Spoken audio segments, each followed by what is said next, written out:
The heat is on. Safe soldering. When soldering, you use a hot soldering pencil or gun, as shown in this picture, working with temperatures in excess of 700 degrees Fahrenheit. To get an idea of what the temperature means, it's the same as an electric stove burner set at high heat. You can imagine how much that hurts if you touch it. Most electronic projects or fix-it jobs call for a soldering pencil rather than those big soldering guns that looks like they're rejects from a Buck Rogers movie. Now, in the latter chapter, we'll discuss soldering in more detail, but for now, let's keep the following safety tips in mind.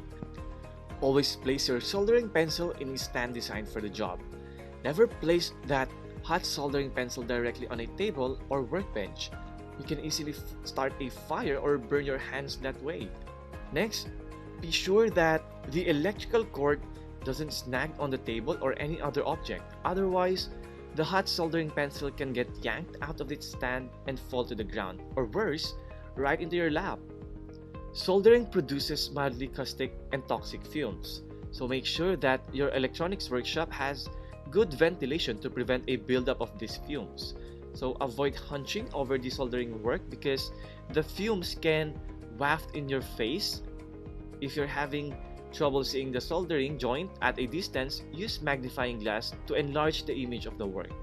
Next, if your soldering pencil has an adjustable temperature control, dial the recommended setting for the kind of solder that you're using. Next, if you're concerned about stunting your growth and other health issues, you may want to avoid solders that have lead in them. As an alternative, you can use lead-free rosin coil solder, specifically designed for use on electronic equipment. Never use silver solder or acid flux solder in electronics, by the way. They wreck your circuits.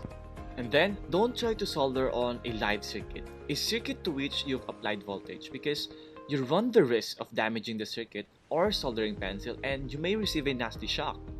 Then lastly, never grab a soldering pencil as it falls to the ground. Just let it hit and buy a new one if that pencil is damaged.